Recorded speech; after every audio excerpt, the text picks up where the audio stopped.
Hello, I'm Pastor Billy Eccles Richter of Grace Avenue United Methodist Church in Frisco, Texas, and you've tuned into Exploring Gratitude, a bi-weekly broadcast where we discuss how gratitude can change our lives and change our world. This morning, I am visiting with two trusted colleagues in our conversation. This morning, first, Laura Eccles Richter is with us. Laura is the executive pastor at Grace Avenue United Methodist and one of the leaders in our sanctuary worship. Laura, good morning. Good morning. And I'm also with the Reverend Joe Stobaugh, who is one of the pastors in our modern worship service, which happens at Grace Avenue every Sunday morning at 11 a.m. Joe, how you doing? Fantastic. Excited to be here and looking forward to getting into our topic today. So on the podcast today, we continue to explore gratitude in a lot of different ways and in a lot of different settings. And I start this morning with the fact that we've now turned the calendar into November.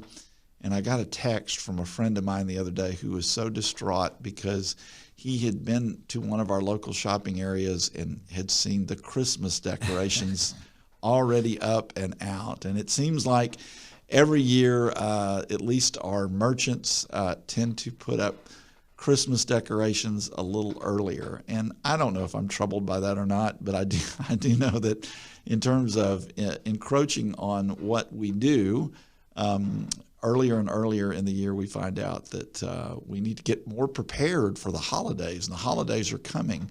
And so that's what I want to talk about this morning is how does our gratitude help us in terms of managing the expectations of the holidays? Because we all know that the holidays sometimes can be a joyous time, but they also can be a very stressful time for people. So I thought we'd just start with that this morning. So I'd love to hear from the two of you just sort of an overall sense of how you feel about the holidays when they are up and coming. What's your sort of first sense and gut reaction to, hey, the holidays are nigh upon us? For me, there's always some joy in the midst of all of that, and so I'm able to live into that. But there's also the sense of expectations of trying to arrange travel. Right now, we have family members who are everywhere from Boston to Nashville to Arizona and trying to figure out how we're going to connect with our children in all of those places and get them home or go see them. And then also my family in Shreveport and Tennessee. And so it's a matter of how do you sort of negotiate and try to figure all of that out. And then also the holidays are a pretty major thing in the life of the church. Yeah. And so our calendar fills up just in terms of wanting to also focus on all that we have going on in the life of the church. So it's both and trying to figure some of that out and then trying to just look at the house and say, is it even somewhat ready for people to come and be here and sleep in all the places and all of that? Oh, gosh, absolutely. Yeah, I know for me, it's the same sort of thing as the three of us here as a professional church worker. There are moments of just like, I don't want to say dread, but a little bit of dread for all the things that you know are coming. And, you know, you're part of helping to make this experience happen for so many other people. And there's joy in that. And I know for me, those Christmas Eve services, and I was a kid, were really profound in the sense of like, oh, I think this is something God's calling me to do. So I find I've got to check back into those moments professionally to go, oh, yeah, this is actually a really wonderful, magical thing. And I think that's probably true whether you work in the church or not, just with all the added layers of cultural expectations for what the holidays need to be and what the kind of the hallmark version of what Christmas is supposed to be like. So you mix in all the different parties you got to get to and gifts and making sure the house looks ready. And sometimes that stuff can go from being an opportunity for gratitude to feeling like it's a chore, depending on what our mindset is in that particular moment. So I think it's from all the Hallmark movies that come out and people, they've started watching them already to then also the Norman Rockwell pictures and paintings.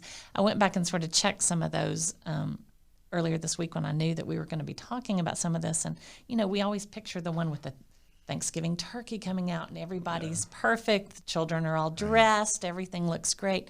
But then I also found a couple of other Norman Rockwell of the sales clerk that just is like beat. Leaning against the wall, just sort of falling down. The dad trying to figure out the Christmas lights and just they're all wrapped around his neck and his body. And it's one of those where I think we try to think that the expectation has to be there of what the picture is.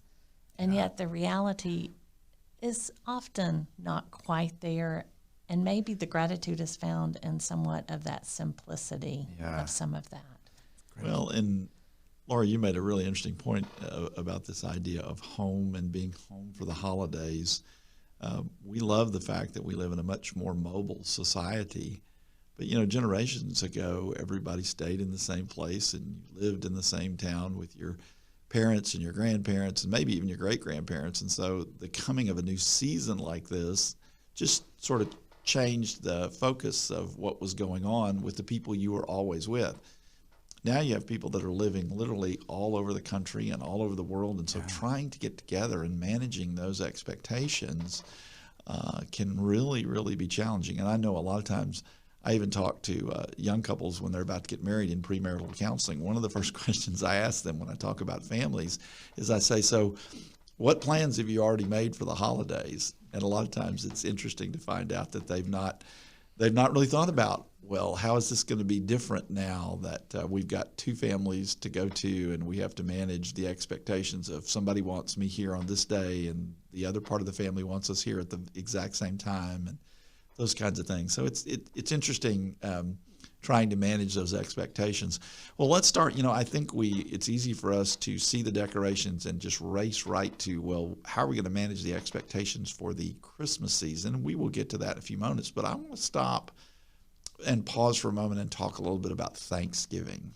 And so I'd love to kind of just hear both of your impressions about why is Thanksgiving important to us and how can we celebrate that? It seems fairly obvious that Thanksgiving is about gratitude, and yet sometimes we miss that as well. Let's say a word about Thanksgiving and how it plays a role in our spiritual lives. Yeah, I think Thanksgiving is, aside from the holiday, is an incredible practice to be engaged in every day. It's just living out of a worldview of gratitude, I think, is so much of the part of the goal of how you develop spiritually as a person. And I think we can find that sort of synergy of November really being a month designed to, or at least culturally designed, Thanksgiving to be a part of that month. It can be a great gift if you can hop onto the good parts of that, synergistically speaking, and then maybe give ourselves some grace for when the turkey comes out a little dry or whatever. It's going to be okay. It's not the main point. It's not the quality of the food, but rather the quality of being together. So I know that's something I try to prepare myself for in these moments, is how can we focus on just the joy of being together and what a grateful thing that is, and how we can live together even if we don't always agree on the same sorts of things. And, that continues to be, I think, more and more of a challenge in our current cultural way of getting to, of knowing each other. So that's part of the thing for me, is trying to take that 30,000-foot view of like the joy in this is being with people. And that being with people, it doesn't have to be around, you don't have to have the turkey. You don't have to have all the fixings that go with that. It can just be in coming together in wherever you are. And that may even be by coming together even on FaceTime or Sure. for some other people Skyping or other things. But it's one of those where it does sort of change the perspective of some of that. For me, that's always the hardship. I saw some people who had already put their Christmas tree up because they were so excited about the joy of Christmas. Mm-hmm. And there's that one part of me that touched my heart and went, that's amazing. There's another part of me that went, but don't skip Halloween. Thanksgiving. Yeah, don't skip that other part, that moment of just giving thanks. And with Black Friday and all of that, maybe I just think sometimes we jump too fast. There's a powerful scripture about the early Christians as they gathered together and they broke bread together in their homes. And one of the translations says they did that with glad and generous hearts. But I love the fact that the CEB, I went back and looked at that, and it talked about the fact that they did it with gladness and simplicity. Mm-hmm. And I thought, that's some of what we need to get back around to with Thanksgiving. If we can begin to live into that sense of this simplicity that calls us to, the base gratitude, then maybe we have a better perspective moving into Advent and Christmas. It's a great word. And I think that one of the things that we get wrapped up in at Thanksgiving, because it leads into Black Friday and Cyber Monday and all these other kinds of things. And, there are even stores now that start to open their stores Thanksgiving morning for all of these different sales and things. We so easily are given to excess. And that's true about sometimes our Thanksgiving table, is that the Thanksgiving table, we think we have to have one more side dish and one more thing. And I don't want to go overboard on that, but it sure is easy for us sometimes to move from a Thanksgiving feast to something that just becomes a sort of this dinner of excess, and everybody's stressed about having everything and where it's all going to go, and then we eat it all, and then we feel terrible. And Thanksgiving is not about gluttony. The original Thanksgiving, as I understand it, was about giving thanks for what little they had, and it was really a time of gratitude, not because they had plenty. It was make it through the winter. Yes, it was gratitude about the fact that they had survived, and I wonder what it would be like if we could just gather around our Thanksgiving tables and just think about the ways in which we have been blessed, not because we have too much, but we have been blessed because in that moment there is the simplicity of love and relationship and the gift that God gives us of one another. And then we start managing expectations as we get further into what is often referred to as the Christmas season. Now, we come from a tradition where we very much observe Advent. And so I'd like to take just a minute with all of us just to sort of say, how do you understand Advent and why Advent is important to us, that we don't just simply rush straight to the Christmas story or to the celebration of Christmas? Why is Advent important? There's always that sense in which it's the waiting and it's the preparation and the anticipation also. All of those things, I think, come about as we await the birth of Christ anew and hopefully have that again in our hearts as well. There is something about that time of pregnancy, that time of expectation, and to know that there's some labor involved in all of that as well. And that new birth, new hope, new possibilities, they come about with some sense of preparation and time. And so it's one of those where, for me, that helps me moving into the season, that I don't just jump into it, but rather there is that period of time of just being prior to moving straight into that celebration. What does that new birth really look like for me? Yeah, I'm so with you on that. As a liturgical year nerd, I'll completely own it. There's two major cycles in which the church year revolves around. That's the Christmas cycle and the Easter cycle. And so both of those have those big celebratory seasons, have those really, really vital moments of preparation before each. You've got Lent before Easter and Advent before Christmas. In classical liturgical theology, the colors are the same. It's purple in each season. Now, kind of the hip thing to do is to go blue in Advent to differentiate a little bit. But that piece of preparation and waiting, I think, is so important for us because, especially we're seeing this in some sense now in our culture, right? I want to get to Christmas right away. And I think the one part of that is that people are just in desperate need of hope and of something that brings them joy. So I think that's part of that, getting to Christmas right away. But it's missing the fact that the suffering is a reality of life. Right? There's no escaping it. Jesus came to the world not because it needed it. It needed God's presence. And so for me, that piece is so important. And we look at the scriptural readings that are given to us in the season of Advent. And really, up until Christmas Eve, it's all prophets and Mary's Magnificat. And what I so love about our faith, I'm so grateful for it, is that it doesn't gloss over the hard parts of life. It allows us to enter into the suffering of the world just as God does every single day, just as Jesus exemplified for us in this most profound way, that there is joy and there is victory and there is God's ultimate dream coming to pass, but we're not there yet. We're in this in-between season where we're trying to get to that. And so suffering is just an inevitable part of existence. So how do we relieve that for one another? How do we relieve that for the world? But without that glorious vision that the prophets lay out before us of what God's dream is for the world, you miss the depth and the complexity and the nuance and the richness of what God's trying to do and the reality of our lives in a way that if you don't go through that in Advent, you don't go through that in Lent, you can't celebrate in the fullness of what God's doing in Advent and Christmas and Easter. So I'm really grateful for that as a way to prepare ourselves and just to kind of deal with life as it is, because it's not all great, right? It's not always tinsel and all that sort of thing, and that's part of our real, honest to goodness life. So I'm grateful for the fact that we have a faith that was really, in some sense, born out of failure and tragedy, right? And yet God redeems even that. Would be good. Told you, church nerd. So it's interesting, Joe, as you say that, I thought when you said, it's all about the profits, we should be clear that in the commercial world that we live in today, that you are speaking of the PROPHETS, not the PROFITS, Yes. which is so often associated with the Christmas season. Right. Yeah, I'm very much in tune with this idea of waiting and Advent. What a gift that is. I think if we're going to talk about gratitude, that we should really be grateful for the opportunity we have to slow down during that season, rather than what I think happens far too often, which is we talk about the Christmas rush. Mm-hmm. And everyone is rushing because it's like everything is under a deadline, and everything is pressure packed because I've got to get this done.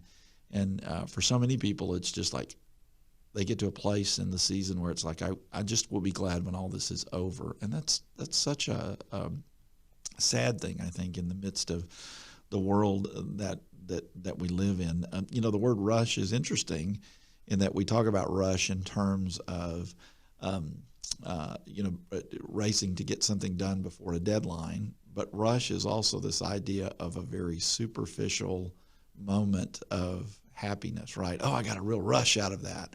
And that's what I'm afraid has happened with us in terms of Advent and Christmas, is that we're so focused on the superficial that we want that kind of high that comes with the moment, but then it's over and it doesn't last. And the real power of Christmas, it seems to me, is found in the gratitude of God's gift. And some of that comes in the waiting and the not rushing. And so I think Advent's a very important time for us to observe as we move into this season. I think it's a great way to manage expectations. One of the other things that we know about this season is that although we proclaim it to be the most wonderful time of the year, for people who have experienced loss during the past year or in the past couple of years, coming to the holidays can be a really challenging time for people who have suffered significant grief. And I wonder if we might just talk about that just for a minute, about how we approach and offer ourselves to people who might be finding themselves in the midst of grief in a very difficult time when everyone else seems to be so happy and so full of Christmas spirit. We really begin some of that with the lighting of the candles this past weekend for All Saints Weekend. And as we remember those who have gone before us, the naming of those in this past year. And as we shared in that moment, it really then begins to move us into the season of the holidays, moving towards Thanksgiving and Christmas, and knowing that loss of those loved ones will be felt, and yet the legacy of their love continues to be present with us. And so I think it's that hardship of acknowledging the pain and needing to be able to name that and to really live into that hurt so that healing can begin to happen, but also finding those places where the light, the gratitude of their love and the legacy of those who have gone before us continues to shine, and that we continue to celebrate those things.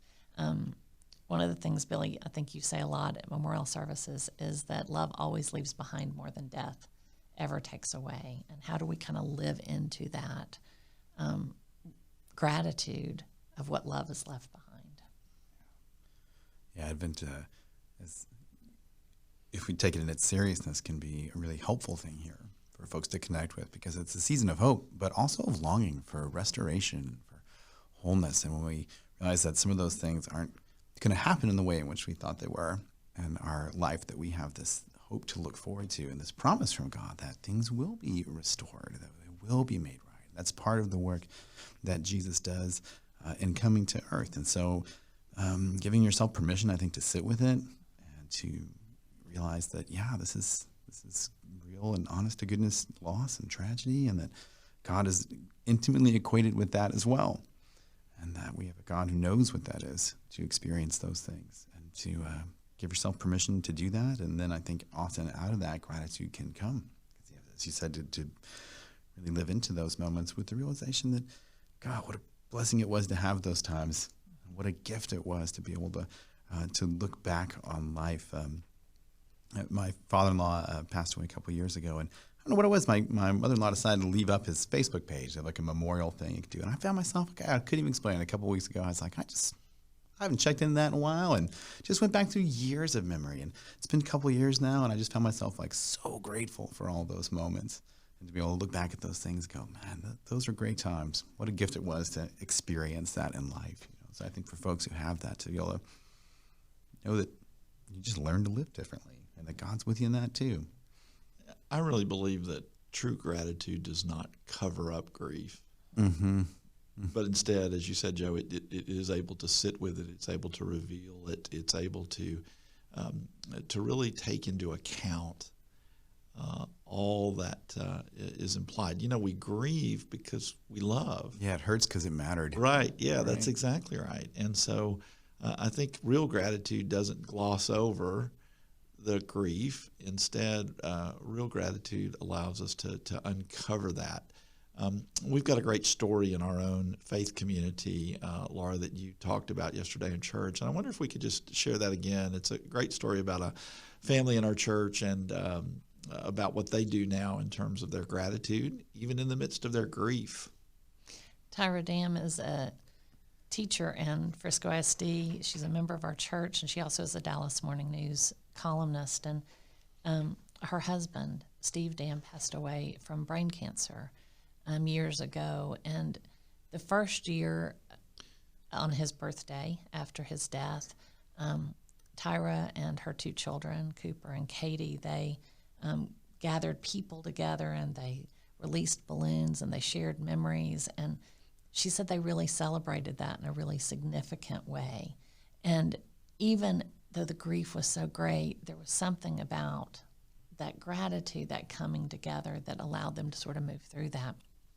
The next year, I don't know that they really realized the depth of the grief that they continued to carry with them, because grief is a long journey. Mm-hmm. And so it's one of those where they gathered that year just with Katie and with Cooper, and it was one of those where she said the grief just was so deep that year.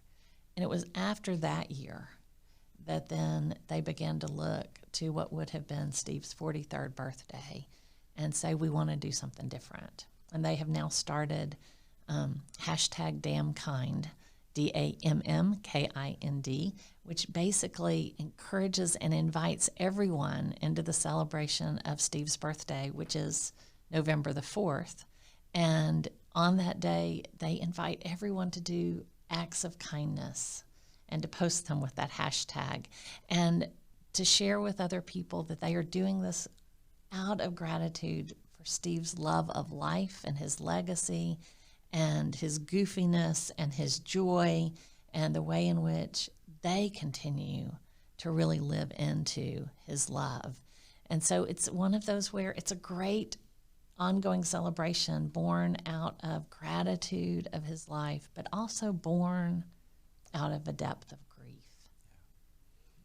So yesterday in church, we talked a little bit about creating a chain reaction of gratitude. And I think DamnKind is a marvelous example of how through gratitude, grief is transformed and it becomes something that really leaves a legacy. And it's just a wonderful thing to see the way in which people lean into that and live into that. And I'm so grateful for Tyra and for her witness in the midst of that. I also know that trying to find and navigate our way through a variety of services during the Christmas season, Advent season, can also be a little tricky for people who are in grief. And so one of the things that happens in many churches and will happen again in our church this year is that we'll actually start Advent with a special service. Joe, I wonder if you could talk a little bit about what will happen and why we do what we are now referring to as the service of hope and healing. Yeah, many traditions, you have a service that's sometimes euphemistically called Blue Christmas near the end of the season. But this year we're going to mix it up, and we're going to start with the service of hope and healing on December 1st, which is a Sunday evening at 6 o'clock, first Sunday in December, to create a space where folks can prepare to enter into Advent in a new way, and it'll be a safe place for folks who are dealing with all kinds of grief, whether it's been this year or years past, to come and to have a moment of just kind of being real together. And we'll sing, and there'll be a service of healing, an anointing of oil at the end of it, and which sounds scary. It's not scary. It'll be a beautiful moment to be together and to prepare ourselves for all the onslaught of commercial Christmas and all the things that come with that. So I think it's going to be a beautiful moment. So I do encourage everyone that's listening to reach out to someone who may be really going through a time of brokenness in their life. As we talk about grief, it's so easy to talk about death, and certainly there are people that are grieving because of the death of loved ones recently.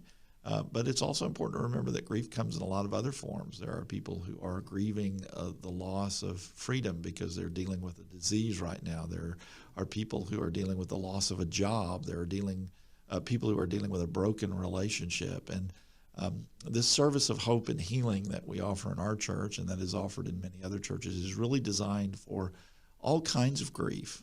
That's right. And I would say that it's something that is not simply for adults either. I think it's also important to think about the reality of how our children begin to live and understand grief as well. And I think that's one of the other things too, that again, we don't just use gratitude to sort of gloss over all of this and assume that wipes the grief slate clean, but instead it really allows us to sink down into the richness of what we are grateful for and how we can allow that gratitude to then transform our lives and our grief.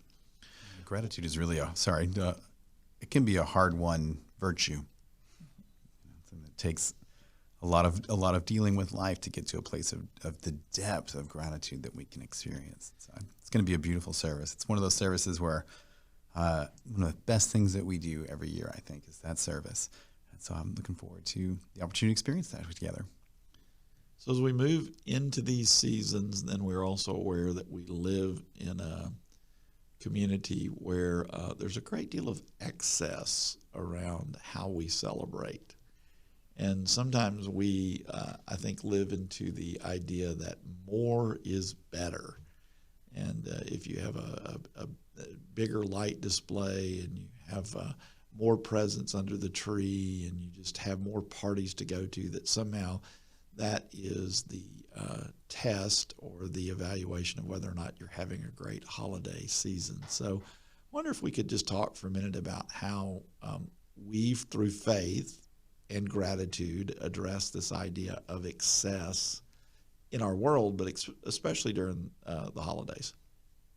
Yeah, I mean, in some sense, you talked about it kind of being a marker for holiday season. I think in some families, it's like a marker, like, did we have a good year, right? So we're putting all of these pressures on something that's not designed to hold it, right? This is not the form and the function of Christmas. It's not to be able to hold, did you get the Xbox 27 or whatever it is? You know, it's how are we learning to live in new ways as people together? And I think that's part of the incarnation, is how do we live more like that, right? And so it's, in some sense, it's almost diametrically opposed to what it is that we're actually trying to celebrate. And I mean, even if you look at something like the creche that St. Francis made for us, right? The manger scene, like that's a combination of all the different biblical stories. There's no story where all those things are happening in the same place. So it starts even a very natural human temptation to put a lot of excess on the season, I think. So I think for many of us, it's about giving ourselves a little bit of grace and some permission to,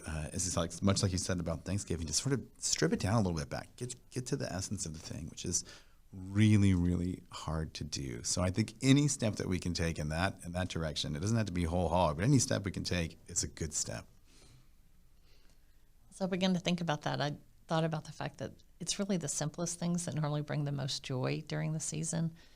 We always laugh about that children play with the boxes more than they often play with the toys or the other things that were in the boxes.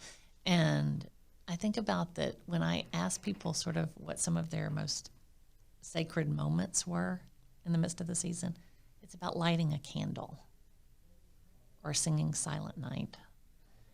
It's normally not about the big lights or any of the big productions that we even do during the season. It's that simplest act of just lighting a candle.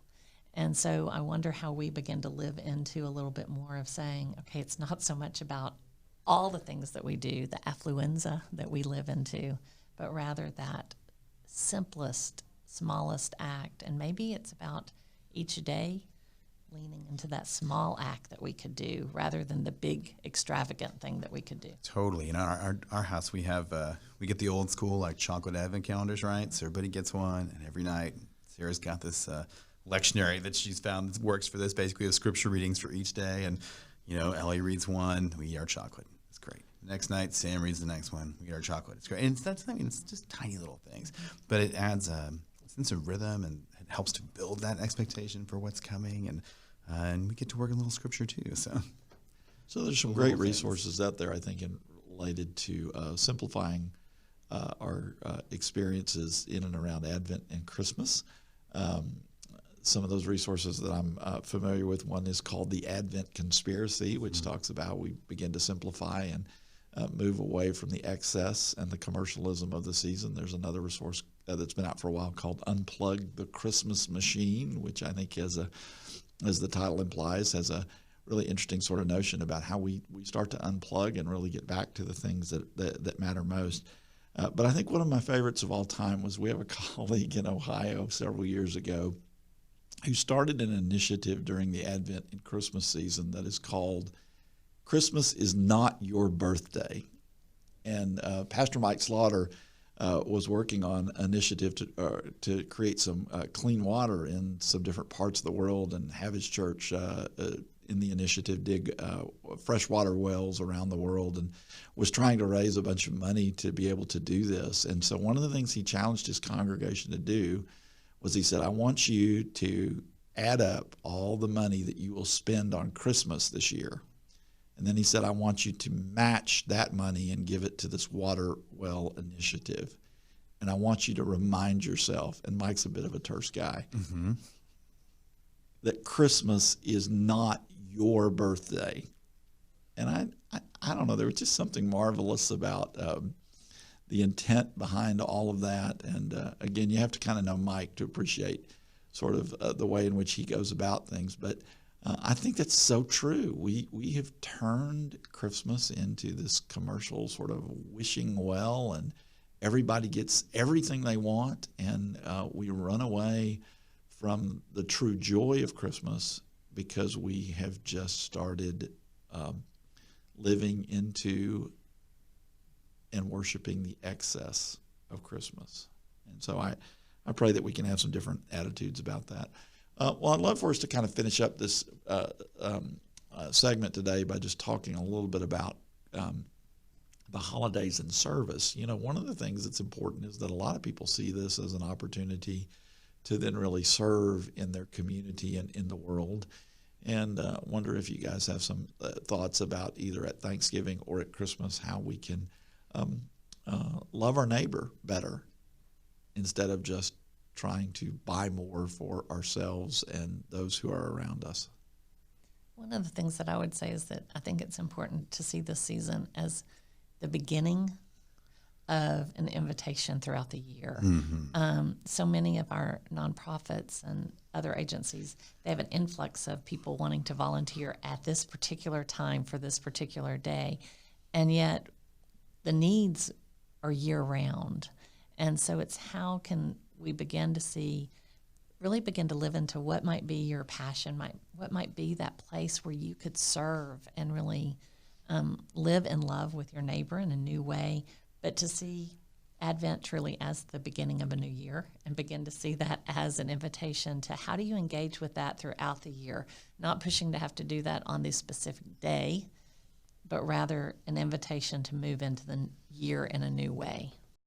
I think this is so true to think about the fact that Advent and Christmas is a springboard into a new year, into a life of gratitude and a life of service. That it, again, just isn't a rush to get this done in the, I don't know, whatever it is, the 4 weeks that lead up to Christmas. And then as soon as Christmas is over, we want to just clear it all away and get it all out. If we're doing this right, the spirit of Christmas, as we sometimes refer to it, is the very thing that then enters us into a new calendar year in which we continue to give our lives in gratitude for all of the things that we have, including in our tradition, the gift of Christ that comes at Christmas.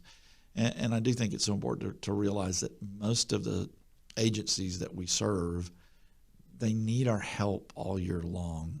They don't just need our charity for the few days during December that we think it's important to do something. Offset your purchases with service. That's correct.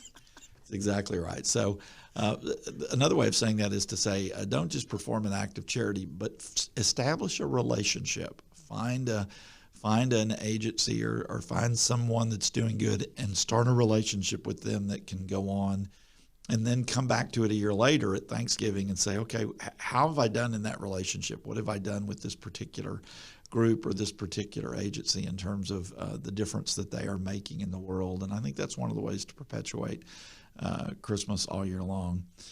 Guys, it's always been fun to have a conversation with you this morning. Thank you for your willingness to lean into gratitude and our expectation of the holidays. And we'll look forward to talking again on the next episode of Exploring Gratitude.